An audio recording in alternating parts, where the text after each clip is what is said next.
Hello, everyone, and thank you for tuning in to another episode of We Lift Big. I am so glad you're here. And for today's podcast, I need to give a shout out to my dear friend and client, Briggitte Viola.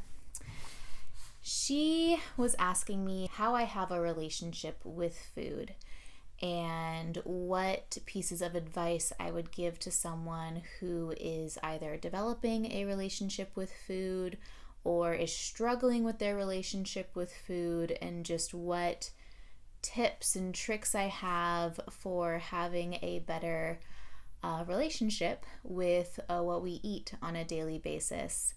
And I love this. I'm gonna have to split this into two parts.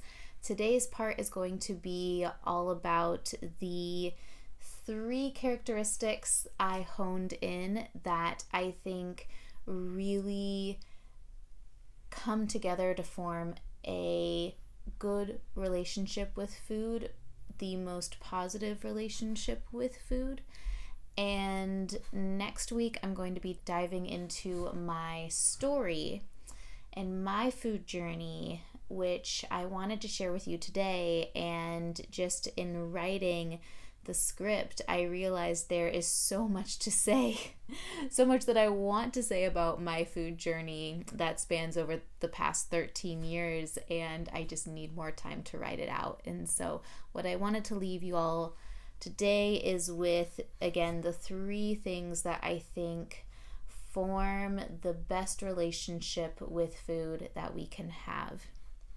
And that is education, quality, and joy.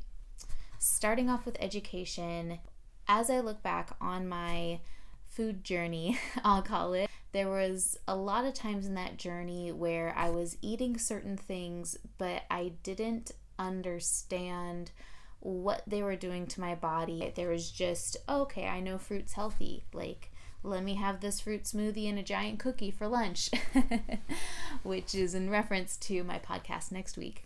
But anyhow, it's crazy to look back and to see how my perceptions of food has changed, and those perceptions have honestly so much to do with the fact that I know more about food now than I did when I was younger, and it has really affected how I eat and what I eat and when I eat.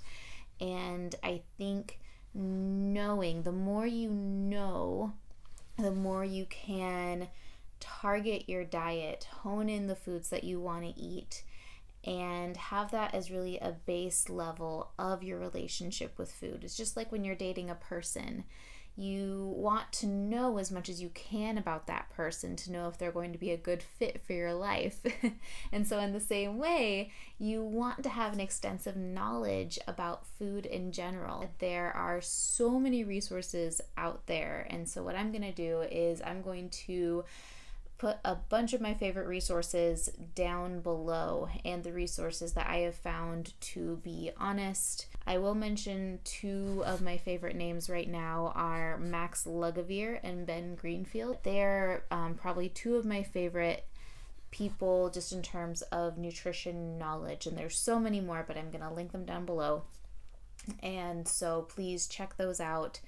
Knowledge is so key. And also, the more knowledge that you have about something, I found that there is less fear. The more you know about something, the less afraid you are of it. And we need food to survive. And so there's been times in my journey where I was very afraid of food, and it's just because I didn't know about what I was eating and how it was affecting my body and how it was giving me energy, or how it was disagreeing with my body or helping me gain weight or lose weight, just all the things. And since I know so much more now, food doesn't scare me at all, really. Like, I understand food, and I'm still learning. I'm not an expert. I don't have a PhD in this, but I know enough to be able to navigate my life and not worry about if what I'm eating is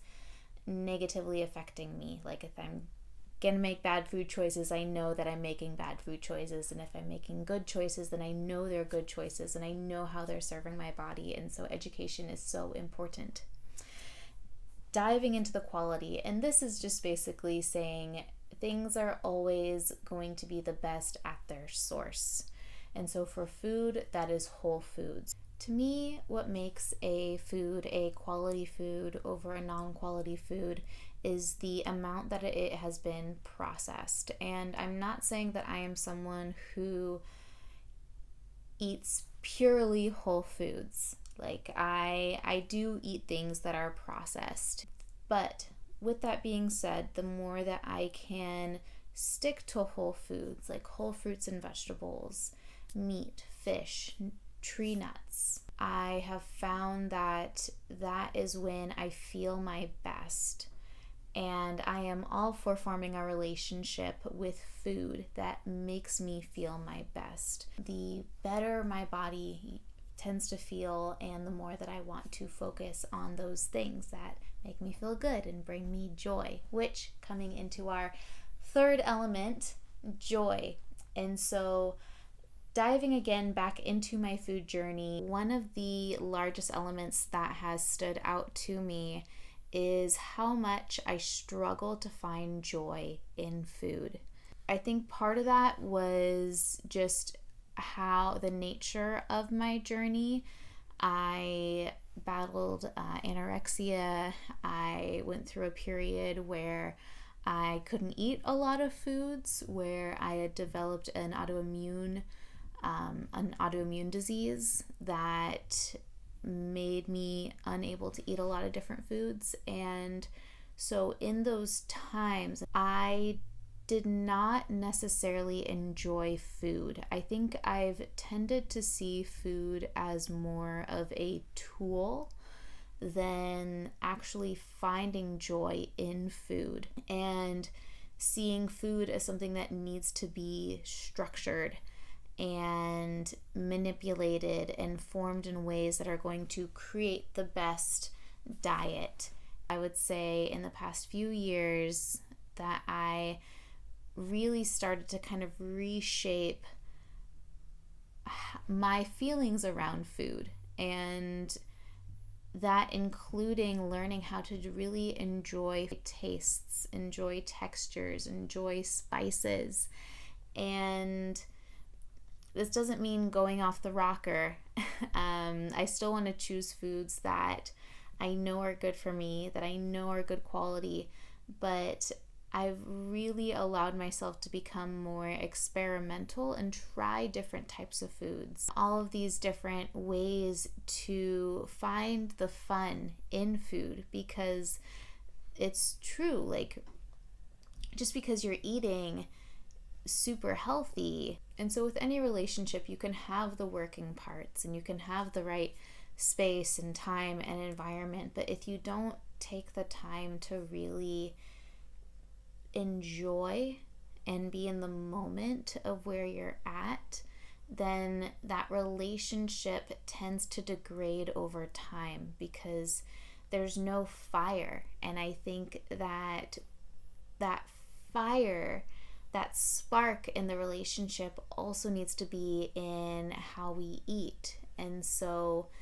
trying different types of foods, different cultures, different spices, different recipes, I think really playing with our food and finding new reasons to be excited about what we're eating is incredibly important to sustaining a healthy diet in the long run. As much as I'm someone who tends to eat a lot of the same things all the time, I'm always trying different spices, or I'm making just a small tweak to something so that it keeps it exciting. I think that we have to keep our diets exciting. We have to keep trying new things. I know this was a quick podcast, but I hope that you start to explore these elements in your current relationship with food. And again, these are qualities that I have adopted for some time and I think have helped me, and I hope that it does the same for you, that it helps you if you are again in that process of starting to build a more positive relationship with food, then this is something that will help you do that and give you some things to focus on. So with that, I love you guys so much, and I will talk to you later. Peace.